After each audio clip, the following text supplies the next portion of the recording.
بسم الله الرحمن الرحيم۔ اس کا ذکر کیا تھا کہ حضرت عمر ایک دن رات باہر گزارنے پر مجبور ہوئے اور کعبے کے غلاف کے پیچھے چھپے تھے یا بیٹھے تھے۔ اسی اثناء میں حضرت محمد صلی اللہ علیہ وسلم رسول اللہ تشریف لائے اور انہوں نے کعبے میں نماز پڑھنا شروع کی اور قرآن کی تلاوت شروع کی اور سورۃ الحاقہ کی کچھ آیات پڑھیں، جن کا ذکر میں کر چکا ہوں کہ حضرت عمر کے ذہن میں یہ خیال آیا سورۃ الحاقہ کی آیات سن کے کہ یہ شاید شاعر ہیں، جس طرح قریشی کہتے ہیں کہ یہ شاعر ہیں تو یہ شاید یقیناً شاعر ہیں، اور اسی وقت حضرت محمد صلی اللہ علیہ وسلم نے یہ آیت پڑھی کہ یہ شاعر نہیں ہیں، انہ لقول رسول کریم وما هو بقول شاعر قلیلا ما تؤمنون، کہ یہ ایک بہت بزرگ رسول کا قول ہے اور یہ کوئی شاعر نہیں ہے اور تم لوگ بہت کم ایمان لانے والے ہو۔ تو حضرت عمر کو ان کے خیال کا جواب مل گیا۔ اس کے بعد اگلا خیال ان کے ذہن میں آیا کہ شاید یہ کاہن ہیں، کوئی فارچون ٹیلر ہیں، یعنی کوئی نجومی ٹائپ شخص ہیں۔ تو اس کی اگلی آیت اللہ کے نبی صلی اللہ علیہ وسلم نے پڑھی، وَلَا بِقَوْلِ كَاهِنْ قَلِيلًا مَا تَذَكَّرُونَ، یہ کوئی کاہن کا قول بھی نہیں ہے، یہ کسی کاہن کا قول بھی نہیں ہے، یہ کلام اللہ کا ہے۔ حضرت عمر کے دل میں اسلام کا رعب بیٹھ گیا، کیونکہ یہ دو خیالات ان کے ذہن میں آئے اور ان کو اسی وقت جواب مل گیا، لیکن وہ اپنی قبائلی عصبیت کی وجہ سے اسلام قبول نہ کر سکے اور اسی طرح اسلام کی مخالفت جاری رکھی، جبکہ ان کے دل میں اسلام کا رعب بیٹھ چکا تھا۔ اس واقعے کے بعد اسلام کا رعب ان کے دل میں بیٹھ چکا تھا اور قرآن سے متاثر ہو چکے تھے، آلریڈی قرآن کی طرف مائل ہو چکے تھے۔ ان کے دل میں یہ چیز آ گئی تھی کہ یہ نہیں ہو سکتا کہ میرے دل میں خیال آئے اور اس کا جواب نازل ہو جائے۔ تو اس کے بعد حضرت عمر رضی اللہ عنہ اپنے معاملات کو جاری رکھتے ہوئے مسلمانوں کے ساتھ دشمنی پر قائم رہے۔ پھر ایک وقت ایسا آیا کہ انہوں نے تہیہ کیا کہ میں محمد کو قتل کر دیتا ہوں۔ جب انہوں نے مکے کے شہر میں حالات دیکھے اور انہوں نے دیکھا کہ مکے کے لوگ بٹ گئے ہیں دو گروہوں میں، ایک کافر گروہ اور ایک مومن گروہ، مسلمان گروہ، تو حضرت عمر نے یہ فیصلہ کیا کہ اس تفرقے کو ختم کرنے کا ایک ہی طریقہ ہے اور وہ ہے محمد صلی اللہ علیہ وسلم کو قتل کر دیا جائے، ان کو مار دیا جائے، ان کی جان لے لی جائے، اور جب وہ ختم ہو جائیں گے تو یہ جو ان کے ماننے والے ہیں یہ فطری طور پر ان کا دین چھوڑ دیں گے اور مکے والے جو ہیں وہ دوبارہ جو ہے وہ مکے کے حالات جو ہیں وہ نارمل ہو جائیں گے۔ تو وہ تلوار زیب تن کر کے، اسلحہ لگا کے اپنے جسم کے ساتھ، تیر کمان تلوار خنجر جو بھی ضروری تھا اس وقت، اپنی زرہ پہن کے گھر سے باہر نکلے تیار ہو کر، کیونکہ انہیں پتہ تھا کہ محمد صلی اللہ علیہ وسلم کو مارنا کوئی آسان کام نہیں ہے۔ اس سلسلے میں ان کا سامنا جو ہے ان کے قبیلے بھی سے بھی ہو سکتا ہے، بنو ہاشم، بنو مطلب، بنو عبد مناف کے لوگ ان کی راہ میں حائل ہو سکتے ہیں، یا ان کے ماننے والے محمد رسول اللہ صلی اللہ علیہ وسلم کے ماننے والے جو ان کے امتی ہیں، ان کے صحابی ہیں، وہ ہو سکتا ہے ممکن ہے کہ حضرت عمر کو روکنے کی کوشش کریں، اس لیے وہ اسلحہ زیب تن کر کے نکلے۔ جب وہ جا رہے تھے تو ان کو رستے میں ایک شخص ملے، ان کا نام تھا نعیم بن عبداللہ، یا یہ بھی کہا جاتا ہے کہ بنو زہرہ کا ایک شخص ملا یا بنو مخزوم کا ایک شخص ملا، اور اس نے پوچھا اے عمر اس حالت میں آپ کہاں کا رخ کر رہے ہیں؟ اور عمر رضی اللہ عنہ نے فرمایا کہ میں محمد کو قتل کرنے جا رہا ہوں۔ جب یہ بات سنی اس شخص نے جو ان کو ملا رستے میں، اس نے کہا کہ کیا تم بنو عبد مناف، بنو ہاشم، بنو زہرہ کا مقابلہ کر لو گے، جو اللہ کے نبی صلی اللہ علیہ وسلم کے رشتہ دار تھے، قرابت دار تھے، جو ان کے قبائلی بھائی تھے، ان کا ذکر اس شخص نے کیا۔ جب حضرت عمر نے یہ بات سنی تو انہوں نے اس شخص سے کہا کہ کیا تم بھی محمد کا دین اختیار کر چکے ہو کہ مجھے روکنے کی کوشش کر رہے ہو، مجھے ڈرا رہے ہو، دھمکا رہے ہو؟ تو اس شخص نے حضرت عمر کا رخ موڑنے کے لیے ان کی توجہ اپنے خاندان کی طرف دلائی۔ انہوں نے کہا عمر اس سے پہلے کہ تم محمد کو مارو صلی اللہ علیہ وسلم، اپنے خاندان کی طرف دیکھو، اپنے گھر پر غور کرو۔ حضرت عمر نے کہا کیا مطلب تمہارا، میرے خاندان میں کیا ہوا ہے؟ تو اس شخص نے حضرت عمر کو بتایا کہ آپ کی ہمشیرہ، آپ کی بہن فاطمہ اور آپ کا بہنوئی سعید دونوں مسلمان ہو چکے ہیں۔ حضرت عمر غصے کی حالت میں بپھر گئے اور اپنا رخ تبدیل کر کے اپنی بہن کے گھر گئے، اور جب وہ اپنی بہن کے گھر گئے تو دروازہ کھٹکایا اور پوچھا کہ اندر کون ہے، تو اندر گھر کے اندر خباب بن ارت، جن کا ذکر ہو چکا ہے پیچھے، جن کو ٹارچر کیا گیا، قریشیوں نے بہت مارا پیٹا اور ان کو جلتے ہوئے کوئلوں پہ لٹایا، یہ وہی خباب بن ارت ہیں جو گھر کے اندر موجود تھے، اور قرآن کا ایک صحیفہ ان کے سامنے موجود تھا جس سے وہ فاطمہ حضرت عمر کی جو بہن تھی، ہمشیرہ تھی، ان کو اور ان کے خاوند کو پڑھا رہے تھے۔ حضرت خباب ایک کمزور انسان تھے اور با اثر لوگوں میں سے نہیں تھے، اسی لیے ان پر ٹارچر کیا گیا، ان کو مارا پیٹا گیا، ان کے پیچھے ان کو بچانے والا کوئی بھی نہیں تھا، اس لیے وہ حضرت عمر سے خائف ہو کر گھر کے اندر چھپ گئے، اور حضرت عمر گھر کے اندر داخل ہوئے اور انہوں نے اپنی بہن سے پوچھا کہ آپ لوگ کیا پڑھ رہے تھے؟ اس سوال کے جواب میں فاطمہ نے حضرت عمر سے پوچھا کہ اگر آپ کا دین جھوٹا اور کوئی اور دین سچا ہو تو آپ کیا کریں گے؟ تو یہ سنتے ہی حضرت عمر کو غصہ آیا اور انہوں نے اپنی بہن کو مارنا پیٹنا شروع کر دیا۔ اسی دوران جب ان کے خاوند انوالو ہوئے، انہوں نے ان کو بچانے کی کوشش کی، ان کو بھی مارا پیٹا گیا اور دونوں کو لہو لہان کر دیا۔ حضرت عمر نے دونوں کو اتنا مارا کہ دونوں کا خون بہہ نکلا، اور جب ان کا غصہ ٹھنڈا ہوا تو حضرت عمر نے شرمندگی کی حالت میں اپنی بہن سے پوچھا کہ آپ کیا پڑھ رہی ہیں، مجھے بتائیے، مجھے دکھائیے تاکہ میں دیکھوں تو صحیح کہ کون سا ایسا دین ہے جس کے پیچھے آپ نے اپنے آباء و اجداد کا دین چھوڑ دیا۔ فاطمہ انہوں نے فرمایا کہ آپ نجس ہیں، آپ مشرک ہیں، آپ پہلے غسل کیجئے، اس کے بعد میں آپ کو یہ صحیفہ دوں گی۔ تو حضرت عمر نے غسل کیا اور وہ تشریف لائے اور ان کو یہ صحیفہ ان کے سامنے رکھا گیا جس میں سورہ طٰہٰ کی آیات تھیں۔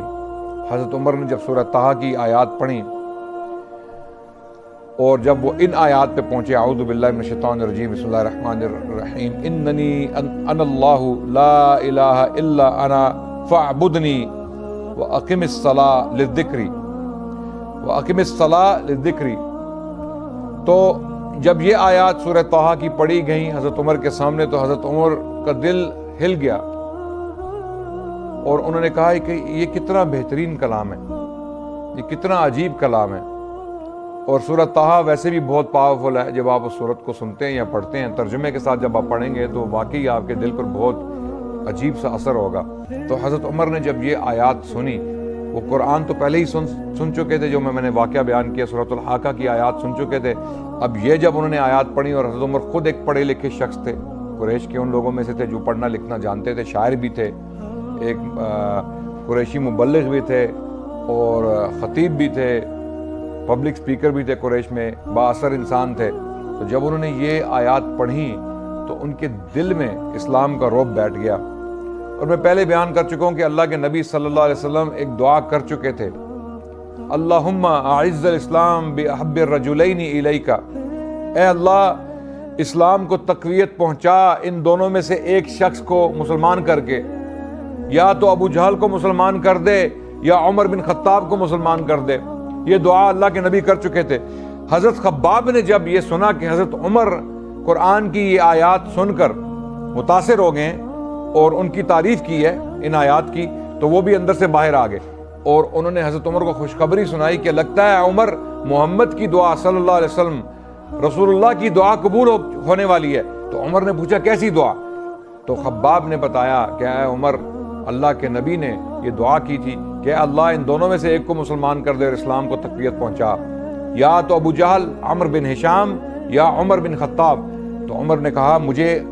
اللہ کے نبی کی طرف لے چلیے، میں ان سے ملنا چاہتا ہوں۔ اور اسی حالت میں حضرت عمر کو دارالارقم لے جایا گیا اور دروازہ کھٹکایا گیا۔ اللہ کے نبی موجود تھے دارالارقم میں، جہاں پر اللہ کے نبی صلی اللہ علیہ وسلم اپنی تعلیمات کا سلسلہ جاری رکھے ہوئے تھے۔ اللہ کے نبی کے صحابی ان سے وہاں پر ملتے اس گھر کے اندر اور تعلیمات جو ہے وہ اللہ کے نبی صلی اللہ علیہ وسلم سے علم حاصل کرتے اور قرآن سیکھتے، اور نماز کا طریقہ یا جو باقی تعلیمات تھی اللہ کے نبی صلی اللہ علیہ وسلم جو پڑھاتے سکھاتے، وہ سب دارالارقم میں ہوتا تھا۔ تو دارالارقم میں اللہ کے نبی جو ہیں وہ جلوہ افروز تھے۔ تو جب دروازے پہ دیکھا گیا کہ عمر ہیں تو حمزہ جو گھر کے اندر موجود تھے انہوں نے اپنی تلوار پر ہاتھ رکھا اور انہوں نے کہا یا رسول اللہ، اگر عمر برے ارادے سے آئے ہیں تو میں ان کو قتل کر دوں گا، اور اگر صحیح ارادے سے آئے ہیں تو ہم ان کو جو ہے وہ ان کا استقبال کریں گے۔ تو حضرت عمر کو اندر داخل کیا گیا۔ اس وقت حضرت رسول اللہ صلی اللہ علیہ وسلم پر وحی نازل ہو رہی تھی، اس وقت ان پر وحی نازل ہو رہی تھی۔ تو وحی نازل ہونے کے بعد رسول اللہ نے عمر کو پکڑا اور ان کو جھنجھوڑا، زور سے جھنجھوڑا۔ کیا عمر تم کس وقت کا انتظار کر رہے ہو؟ اس وقت کا انتظار کر رہے ہو کہ جب تمہیں پکڑ لیا جائے۔ تو عمر نے کہا اشہد ان لا الہ الا اللہ واشہد ان محمد رسول اللہ، میں یہ شہادت دیتا ہوں کہ اللہ ہی معبود ہیں اور محمد اس اللہ کے نبی ہیں صلی اللہ علیہ وسلم۔ جب وہاں پر موجود صحابہ نے یہ الفاظ سنے عمر کے منہ سے، وہ یہ سوچ بھی نہیں سکتے تھے کہ عمر جیسا شخص، اتنا مضبوط، اتنا انفلوئنشل، اتنا بااثر انسان مکے کا، اتنا بڑا سردار جس کی اتنی ویلیو ہے، اہمیت ہے قریش میں، یہ مسلمان ہو جائے گا۔ جب یہ کلمات انہوں نے سنے حضرت عمر کے منہ سے تو ان سب کے چہروں پر خوشی کے آثار ظاہر ہوئے اور ان کے منہ سے تکبیر کے الفاظ نکلے، اللہ اکبر کی تکبیریں جو بلند ہوئیں، اور قریشی جو وہ گھبرا گئے، ہڑبڑا گئے کہ یہ کیا ہو گیا۔ اور اس کے فوراً بعد حضرت عمر خود فرماتے ہیں کہ وہ نکلے، رسول اللہ صلی اللہ علیہ وسلم کے ہاتھ پر اسلام قبول کرنے کے بعد ان کے دل میں یہ تمنا پیدا ہوئی کہ وہ سوچیں کہ سب سے بڑا دشمن اللہ کے نبی کا کون ہے۔ تو ظاہر ہے وہ ابو جہل تھا۔ وہ سیدھا ابو جہل کے گھر گئے اور دروازہ کھٹکھٹایا، اور ابو جہل باہر نکلا اور بڑی خوشی سے حضرت عمر کو ملا، اور حضرت عمر نے کہا کہ اشہد ان لا الہ الا اللہ واشہد ان محمد رسول اللہ۔ ابو جہل جب یہ الفاظ اس نے سنے، اس کے اوسان خطا ہو گئے اور وہ گھر کے اندر چلا گیا حضرت عمر کو کوستے ہوئے۔ اس کے فوراً بعد حضرت عمر میں یہ تمنا پیدا ہوئی کہ وہ یہ اناؤنس کر دیں کہ وہ مسلمان ہو چکے ہیں۔ یعنی وہ ایسے شخص تھے، اتنے بہادر دلیر شخص تھے حضرت عمر، کہ وہ اپنا اسلام چھپانا نہیں چاہتے تھے۔ وہ قریشیوں سے نہیں ڈرتے تھے، وہ چاہتے تھے کہ قریشیوں کو پتہ چل جائے کہ میں مسلمان ہو گیا ہوں، جو تم نے کرنا ہے کر لو۔ اسی دوران حضرت عمر کے ذہن میں ایک آئیڈیا آیا کہ میں ایک ایسے شخص کو ڈھونڈوں جس کا پیٹ بہت ہلکا ہو۔ ہوتے ہیں نا ہر معاشرے میں، ہر کمیونٹی میں، ہر گھر میں کوئی ایسے لوگ ہوتے ہیں جن کو کوئی بات پتہ چل جائے تو وہ 5-10 منٹ کے اندر اندر پورے محلے میں پھیل جاتی ہے، پورے خاندان میں پھیل جاتی ہے، رائٹ؟ ان سے رہا نہیں جاتا، ان کی پیٹ میں کوئی بات ٹکتی نہیں ہے، رائٹ؟ ہم جانتے ہوں گے کئی ایسے لوگوں کو، ہر خاندان میں، ہر محلے میں، ہر معاشرے میں ایسے لوگ ہوتے ہیں۔ تو حضرت عمر کسی ایسے شخص کی تلاش میں تھے کہ میں کسی ایسے بندے کو بتاؤں جو میرا کام آسان کر دے، جو میڈیا اینکر ہو یا جرنلسٹ ہو، قریشی، رائٹ؟ یہاں بھی ایسے ہی ہے نا کہ جرنلسٹ کو کوئی بات پتہ چل جائے تو وہ اس کے ساتھ 10-20 اور لگا کے پیش کرتے ہیں تاکہ جلدی جلدی سنسنی ایک پھیل جائے، سنسنی خیز بنا کے اس واقعے کو پیش کیا جائے۔ تو اس شخص کا نام تھا جمیل بن معمر جمحی۔ یہ بہت ہلکے پیٹ کا شخص تھا، قریش میں مشہور تھا مکے میں کہ جب اس کو کوئی بات پتہ چل جائے وہ نہیں چھپ سکتی۔ حضرت عمر نے اس کے کان میں سرگوشی کر دی، اس کو بتا دیا کہ میں مسلمان ہو گیا ہوں، اور اسی اسنا میں وہ اٹھا اور وہ بھاگا اور وہ چیختا گیا کہ عمر بے دین ہو گیا، عمر بے دین ہو گیا، عمر بے دین ہو گیا۔ عمر نے اپنے آباء و اجداد کا دین چھوڑ دیا، اور حضرت عمر اس کے پیچھے جا رہے تھے یہ فرماتے ہوئے کہ میں نے اسلام قبول کر لیا، میں بے دین نہیں ہوا، میں مسلمان ہو گیا ہوں، میں بے دین نہیں ہوا، میں مسلمان ہو گیا ہوں۔ اور جب لوگوں نے یہ بات سنی پبلک میں کہ عمر مسلمان ہو گئے تو انہوں نے حضرت عمر کو پکڑ لیا اور حضرت عمر سے جھگڑا اور لڑائی شروع کر دی۔ کچھ قریشی نوجوان حضرت عمر پر پل پڑے، انہوں نے ان کو مارا پیٹا، حضرت عمر نے بھی ان کو مارا پیٹا، یعنی ایک گھمسان کا رن پڑ گیا مکے کے اندر، بہت بڑا واقعہ ہو گیا، اور لوگ گھبرا گئے کہ یہ عمر کس طرح مسلمان ہو گیا۔ یعنی آپ سوچئے کہ ایک معاشرے میں، ایک شہر میں ایک شخص ہے، اس کا بڑا مقام ہے، بااثر شخص ہے۔ میں اس کو گینگسٹر تو نہیں کہوں گا، کیونکہ اکثر علاقوں میں، کئی خطوں میں یہ ہوتا ہے کہ جب ایک شخص بااثر ہوتا ہے، پیسے والا ہوتا ہے، اور پیسے کی وجہ سے اس کا انفلوئنس ہوتا ہے، یا اس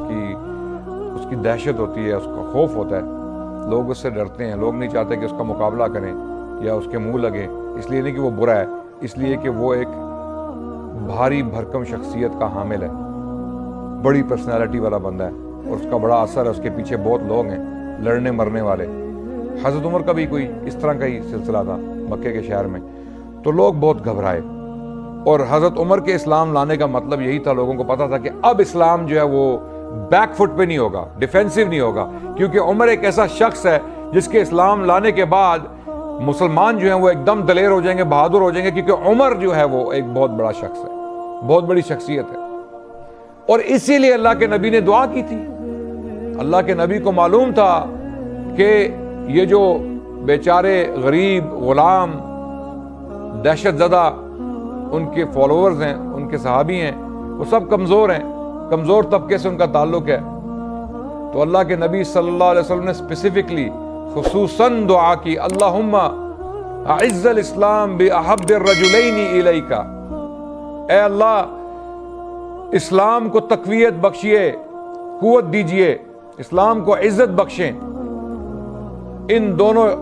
اشخاص میں سے ایک کو اسلام میں داخل کر کے یا مسلمان کر کے، یا تو ابو جہل کو مسلمان کر دے اللہ، کیونکہ وہ بہت بڑا سردار ہے، بہت انفلوئنشل ہے، بہت بااثر ہے، یا عمر کو کر دیں۔ یعنی اللہ کے نبی نے بھی اپنی دعا میں دو بندوں کو چنا، یعنی قریش کے یہ دو بہت بڑے سردار تھے، بااثر لوگ تھے، عمر یا ابو جہل۔ اللہ اکبر، اللہ نے عمر کو چن لیا جو دونوں میں بہتر تھا، کیونکہ اللہ کے نبی کی دعا تھی بے احب الرجلین الیک، جو آپ کو پسند ہو، اے اللہ جو آپ کو پسند ہو۔ اللہ نے ابو جہل کو چھوڑ دیا، جہنم اس کے لیے لکھ دی، اور حضرت عمر کو اسلام کی طرف مائل کر دیا اور وہ مسلمان ہو گئے۔